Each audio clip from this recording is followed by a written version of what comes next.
ನಮಸ್ಕಾರ, ನಾನು ಬಸವರಾಜ್.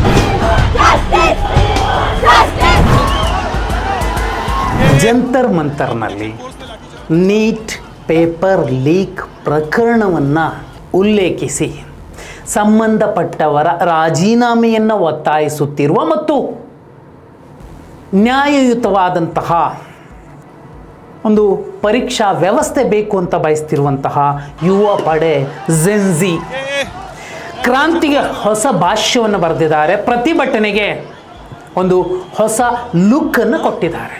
ಈ ಹಿಂದೆ ಯಾರ್ಯಾರು ಏನೇನು ಮಾಡಿದ್ರೋ ಗೊತ್ತಿಲ್ಲ. ಮಂದಗಾಮಿಗಳು, ತೀವ್ರಗಾಮಿಗಳು ಅಂತೆಲ್ಲ ಕೇಳಿದ್ವಿ ಚರಿತ್ರೆಯಲ್ಲಿ. ಆದರೆ ಈಗ ಉರ್ಸೋಗಾಮಿಗಳು ತಮ್ಮ ಪ್ರತಿಭಟನೆ ಹೇಗಿರುತ್ತೆ ಅನ್ನೋದನ್ನು ತೋರಿಸ್ತಿದ್ದಾರೆ. ಓದ್ಕೊಂಡವರನ್ನು ಈ ಅಂಧ ಭಕ್ತರು ಅಥವಾ ಮತ್ತೊಬ್ಬ ಭಕ್ತರು, ಗುಲಾಮರು ಏನೇ ಇರಬಹುದು, ಅವರು ಯಾವುದೇ ಕಾರಣಕ್ಕೂ ಲೀಡ್ ಮಾಡಲಿಕ್ಕೆ ಆಗೋದಿಲ್ಲ. ದೊಡ್ಡದೊಂದು ವಾರ್ ರೂಮ್ ಇಟ್ಕೊಂಡ್ರು ಕೂಡ, ಎಂತೆಂತೆಂತೆಂತದ್ದು ಪ್ರೊಪಗಂಡ ಮಾಡಿದ್ರು ಕೂಡ ಈ ಯುವ ಪಡೆ ಏನಿದೆ, ಜೆನ್ಜಿ ಹೋರಾಟಗಾರರೇನಿದ್ದಾರೆ, ಅವರ ಎದುರಿನ ಹೊಸ ತಂತ್ರಗಳ ಮುಂದೆ ಈ ದೊಡ್ಡ IT ಸೆಲ್ ಕೂಡ ಮಂಡಿಯೂರಿದೆ. ಅಷ್ಟೇ ಅಲ್ಲ, ಈ ದೇಶದ ಅತ್ಯುನ್ನತ ನಾಯಕ ಕೂಡ ತಪ್ಪು ಯಾರದಿದೆ ಅವರನ್ನು ಆ ಅತ್ಯುನ್ನತ ಸ್ಥಾನದಿಂದ ಇಳಿಸುವಂತಹ ಪ್ರಯತ್ನ, ಶ್ರಮವನ್ನು ವಹಿಸಲೇಬೇಕೇ ವಿನಃ ಇಲ್ಲ ನಾವು ಮತ್ತೊಂದು ವ್ಯವಸ್ಥೆಯ ಮೂಲಕ ನ್ಯಾಯ ಕೊಡಿಸ್ತೀವಿ ಅಂತ ಸಬೂಬು ಹೇಳುತ್ತಾ ಕೂತ್ರೆ ಈಗ ಜಂತರ್ ಮಂತರ್ನಲ್ಲಿರುವಂತಹ ಜೆನ್ಜಿ ಯುವ ಪಡೆ, ರಿಯಲ್ ವಾರಿಯರ್ಸ್ ಸಂಸತ್ತಿನ ತನಕ ಬರೋದಕ್ಕೆ ಜಾಸ್ತಿ ಸಮಯ ಬೇಕಾಗಿಲ್ಲ. ನೋಡಿ, ಈ ಹಿಂದೆ ಬಾವುಟ ಹಿಡ್ಕೋತಿದ್ರು, ಪ್ರೊಟೆಸ್ಟ್ ಮಾಡ್ತಿದ್ರು. ಮಹಾತ್ಮ ಗಾಂಧಿಯವರ ಪ್ರತಿಮೆ ಮುಂದೇನೋ ಎದುರುಗಡೆನೋ ಕೂತ್ಕೊಂಡು ಪ್ರೊಟೆಸ್ಟ್ ಮಾಡ್ತಿದ್ರು. ಜೆನ್ಜಿ ಹೋರಾಟಗಳು ಹೇಗಿದ್ದಾವೆ, ವೈರಲ್ ಆಗ್ತಿದ್ದಾವೆ ಒಂದೊಂದು ದೃಶ್ಯ ಕೂಡ. ನಾನು ಉರ್ಸೋಗಾಮಿಗಳು ಅಂತ ಯಾಕಂದೆ ಅಂದರೆ, ಅವ್ರು ಕೇಳ್ತಿರೋದು ನ್ಯಾಯ. ಅದು ಸತ್ತಾತ್ಮಕ ವ್ಯವಸ್ಥೆಯ ಒಳಗಡೆ ಸಂವಿಧಾನದತ್ತವಾಗಿರುವಂತಹ ಹಕ್ಕುಗಳು ಮತ್ತು ಕರ್ತವ್ಯಗಳ ಅಡಿಯಲ್ಲಿ ಸಾಂವಿಧಾನಿಕ ಚೌಕಟ್ಟಿನ ಒಳಗಡೆನೆ ಅವರು ನ್ಯಾಯ ಕೇಳ್ತಿದ್ದಾರೆ. ಆದರೆ ಅವರ ಧ್ವನಿಯನ್ನು ಹತ್ತಿಕ್ಕುವಂತಹ ಪ್ರಯತ್ನಗಳನ್ನು ಮಾಡಿದಾಗ ಉರ್ಸೋಗಾಮಿಗಳು ಹೇಗೆ ಉರಿಸ್ತಾರೆ ನೋಡಿ. ಕಂಟಿನ್ಯೂಸ್ ಆಗಿ ಲಾಠಿ ಪ್ರಹಾರಗಳಾದವು. ಅಲ್ಲಿನ ಬಿಹಾರ, ಉತ್ತರ ಪ್ರದೇಶದ ಏನು ಆ ಜೆನ್ಜಿ ಯುವ ಪಡೆ ಬಂದಿದೆ, ನ್ಯಾಯಯುತ ಪರೀಕ್ಷೆಗೋಸ್ಕರ ಬಯಸ್ತಿದ್ದಾರೆ, ಅಥವಾ ಆ ಪ್ರಮುಖ ಮಂತ್ರಿ ಯಾರಿದ್ದಾರೆ, ಆ ಖಾತೆ ನಿಭಾಯಿಸುವಂಥ ಮಂತ್ರಿ ಅವರು ರಾಜೀನಾಮೆ ಬಯಸ್ತಿದಾರಲ್ಲ, ಅವರು ಪೊಲೀಸರನ್ನು ಅಕ್ಷರಶಃ ವ್ಯಂಗ್ಯವಾಗಿ ಪ್ರತಿಭಟಿಸುವ ಮೂಲಕ ತಮ್ಮ ತಾಕತ್ತೇನು ಅಂತ ಪ್ರದರ್ಶಿಸ್ತಿದ್ದಾರೆ ನೋಡಿ. ಫಂಡಿಂಗು, ಮಣ್ಣು, ಮತ್ತೊಂದು ಸಾಕಷ್ಟು ಆರೋಪ. ಸರಿ, ಸರ್ಕಾರ ಯಾರ್ದಿದೆ? ಒಂದು ಘನವೆತ್ತ ನಾಯಕತ್ವದಲ್ಲಿ ಇದೆ. ಆರೋಪ ಮಾಡ್ತಿರೋದು ಯಾರು? ಅವರದ್ದೇ ಪಕ್ಷದವರು. ಅರೆ, ನಿಮ್ಮ ಹತ್ರನೇ ತಾಕತ್ತಿದೆ, ಫಂಡಿಂಗ್ ಯಾರು ಮಾಡಿದಾರೋ ಅವರನ್ನು ಸಾಕ್ಷ್ಯ ಸಮೇತ ರುಜುವಾತು ಮಾಡಿಸಿ ಸಂಬಂಧಪಟ್ಟವರನ್ನು ದೇಶದ್ರೋಹಿಗಳು ಅಂತ ನ್ಯಾಯಯುತವಾಗಿ, ಕಾನೂನಾತ್ಮಕವಾಗಿ ಒದ್ದು ಒಳಗಾಕ್ಬೋದಲ್ಲ. ಸುಮ್ಮನೆ ಆರೋಪ ಮಾಡ್ತಾ ಕೂತ್ರೆ ಏನು ಬರುತ್ತೆ ನೋಡಿ. ಅವರ ಮಧ್ಯೆನೇ ಒಂದು ವೈರಲ್ ಆಗ್ತಿರುವಂಥದ್ದು ಜೆನ್ಜಿ ಪಡೆಯ ಕಂಟೆಂಟ್ ಏನಿದೆ ಎಲ್ಲ ಕಡೆ ವೈರಲ್ ಆಗ್ತಿರುವಂಥದ್ದು ನೋಡಿ. ಸಾಕ್ಷಾತ್ ಶ್ರೀರಾಮಚಂದ್ರ ಪ್ರಭು ಬಂದು, ಇಲ್ಲಪ್ಪ ಇಲ್ಲಿ ನೀಟ್ ಪೇಪರ್ ಲೀಕ್ನಲ್ಲಿ ತಪ್ಪುಗಳಾಗಿದ್ದಾವೆ, ಇಂಥವರ ರಾಜೀನಾಮೆ ಕೊಡಿಸಿ ಅಂತ ಶ್ರೀರಾಮ ಕೂಡ ಹೇಳಿದ್ರು ಕೂಡ, ಓ ನೀನೆಲ್ಲೋ ದೇಶ ವಿರೋಧಿ ಇರಬೇಕು ಅದಕ್ಕೆ ಈಗ ಮಾತಾಡ್ತಿದ್ಯಾ ಅಂತ ಹೇಳಿಬಿಡುವಷ್ಟರ ಮಟ್ಟಿಗಿನ ಸೆಗಣಿ ತಲೆಯಲ್ಲಿ ತುಂಬಿಕೊಂಡಿದೆ ಅನ್ನುವಂತಹ ವಿಚಾರಗಳನ್ನು ಅಲ್ಲಿ ಪ್ರೊಟೆಸ್ಟ್ ಮಾಡ್ತಿರುವಂಥವ್ರು ಯಾರು? ಡಿಗ್ರಿ, ಮಾಸ್ಟರ್ ಡಿಗ್ರಿ ಓದ್ಕೊಂಡಿರುವಂಥವ್ರು. ಅವರು ಭಕ್ತರಲ್ಲ, ದಡ್ಡರಲ್ಲ, ಶತಮೂರ್ಖರಲ್ಲ, ಗೋ ಕರೋನಾ ಗೋ ಅನ್ನುವಂಥವರಲ್ಲ. ಅಥವಾ ಗೋಮೂತ್ರ ಕುಡಿದ್ರೆ ಕ್ಯಾನ್ಸರ್ ಹೋಗುತ್ತೆ ಅಂತ ಪ್ರೊಫೆಸರ್ಗಳು ಹೇಳುವಂಥದ್ದನ್ನು ಕೇಳಿಸ್ಕೊಂಡು ಚಪ್ಪಾಳಿ ಹೊಡೆಯೋರಲ್ಲ, ಬದಲಾಗಿ ಪ್ರಶ್ನೆ ಮಾಡುವಂಥವರು ಜೆನ್ಜಿ. ಯಾಕೆ ಒಂದು ಎಚ್ಚರಿಕೆಯ ಸಂದೇಶ ಅಂದರೆ, ಈ ಹಿಂದಿನವ್ರು ಯಾರಿದ್ರು 95 ಅಥವಾ 97ಕ್ಕೆ ಮುಂಚೆ ಹುಟ್ಟಿದವರು, ಅವರಿಗೆ ಪ್ರಶ್ನೆ ಮಾಡುವ ತಾಕತ್ತಿತ್ತು, ಆದರೆ ಧೈರ್ಯವಾಗಿ ಎದುರಿಸುವ ತಾಕತ್ತು ತುಸು ಕಮ್ಮಿ ಇತ್ತು. ಆದರೆ ಈಗಿನವರು ಪೊಲೀಸರ ಎದುರುಗಡೆ ನಿಂತ್ಕೊಂಡು, ಏನು ಸರ್ ಟೇರ್ ಗ್ಯಾಸ್ ವ್ಯವಸ್ಥೆ ಇಲ್ವಾ, ವಾಟರ್ ಕ್ಯಾನನ್ ವ್ಯವಸ್ಥೆ ಇಲ್ವಾ, ಸೆಕೆ ಆಗ್ತಿದೆ ಸ್ವಲ್ಪ ನೀರು ಬಿಡಿ ಅಂತ ರೈನ್ ಡ್ಯಾನ್ಸ್ ಮಾಡ್ತಾರೆ. आंसू गैस वाला है क्या सर? आंसू गैस वाला है तो छोड़िए ना, इसमें क्या है? एक छोड़ ना दीजिए भैया। काम कर रहा है कि नहीं? ಅದೇ ಪೊಲೀಸರು ಲಾಠಿ ಚಾರ್ಜ್ ಮಾಡ್ಲಿಕ್ಕೆ ಬಂದರೆ ನ್ಯಾಷನಲ್ ಆ್ಯಂಥಮನ್ನು ಹೇಳ್ತಾರೆ. ಯಾಕೆ ಹೇಳ್ಬಾರ್ದಾ? ಅವರನ್ನು ಒಗ್ಗೂಡಿಸ್ಕೊಳ್ಳಿಕ್ಕೆ ಅವ್ರು ಹೇಳ್ತಾರೆ.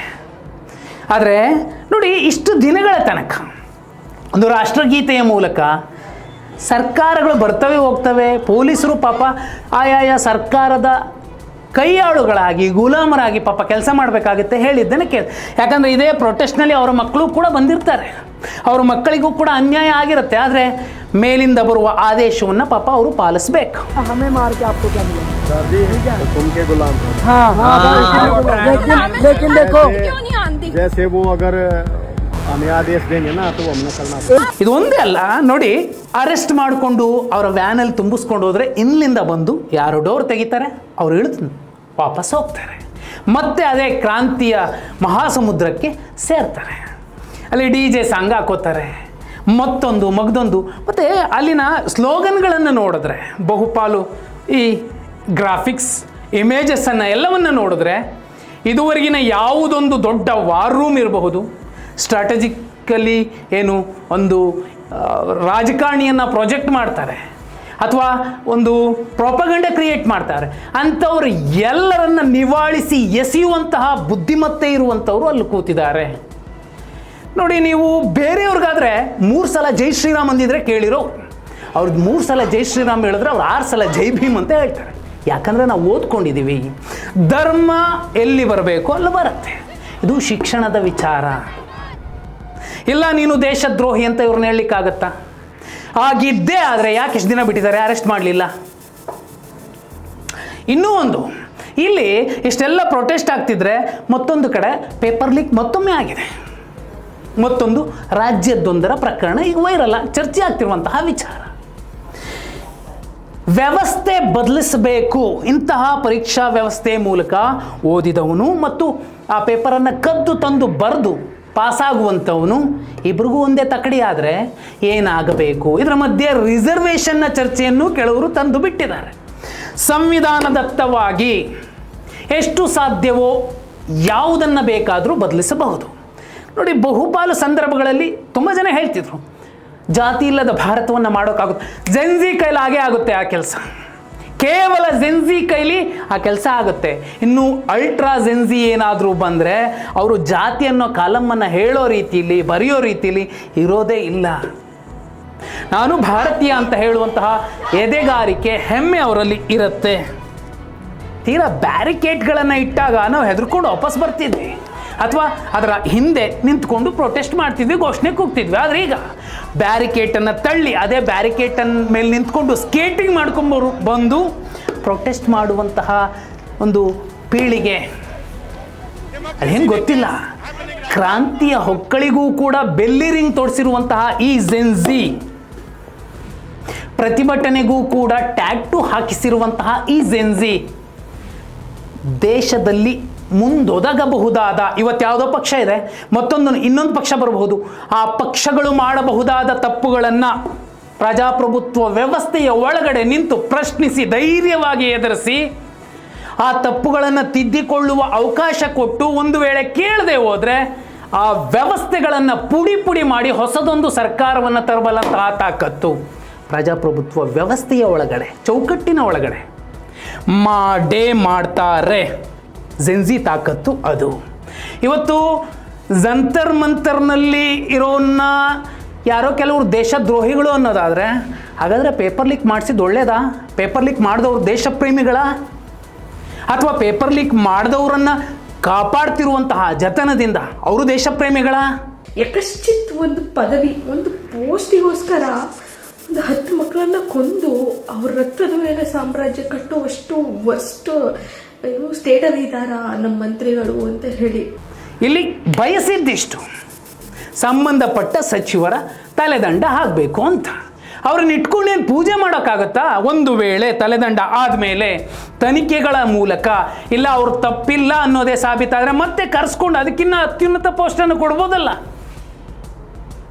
ಯುವ ಪಡೆ ಕೇಳ್ತಿರುವಂಥದ್ದು ಸಾಂವಿಧಾನಿಕವಾಗಿ ಕಾನೂನಾತ್ಮಕವಾಗಿ ಸರಿ ಇದೆ. ಅವರನ್ನು ಹತ್ತಿಕ್ಕುವಂತಹ ಪ್ರಯತ್ನ ಪ್ರಜಾಪ್ರಭುತ್ವದ ಕಗ್ಗೊಲೆಯೇ ಅನ್ನೋದು ಸುಸ್ಪಷ್ಟ. ನಮ್ಮ ಕನ್ನಡದ ಕೆಲವು ಮಾಧ್ಯಮಗಳು ಅರ್ಥ ಮಾಡ್ಕೋಬೇಕು. ಅಲ್ಲಿಗೆ ಮಾರಿಕೊಂಡ ಮಾಧ್ಯಮಗಳು ಹೋದಾಗ ಎಷ್ಟರ ಮಟ್ಟಿಗೆ ಛೀಮಾರಿ ಹಾಕಿದ್ದಾರೆ ಅಲ್ಲಿನ ಯುವ ಪೀಳಿಗೆ ಅಂದರೆ, ಮುಂದೊಂದು ದಿನ ಸುಳ್ಳು ಸುದ್ದಿಗಳನ್ನು ಹೇಳಿದ್ರೆ ಬೂಟಲ್ಲಿ ಹೊಡೆಯುವಂತಹ ಪೀಳಿಗೆ ಬಂದೇ ಬಂದಿದೆ. ಇಂತಹ ವ್ಯವಸ್ಥೆಯನ್ನು ಬದಲಿಸೋ ಶಕ್ತಿ ಇರುವಂತಹ ಜಿನ್ಜಿ ಬಗ್ಗೆ ನೀವೇನಂತೀರಿ? ಕಮೆಂಟ್ ಮಾಡಿ. मैं आपसे पूछना चाहता हूँ कि जब 1 महीने से ये धरना प्रदर्शन चल रहा था तो आपकी मीडिया क्यों नहीं, एनटीवी वाले, आज तक वाले क्यों खत्म। ये बीजेपी के जितने हैं सब गोदी मीडिया बिक चुकी है। गोदी मीडिया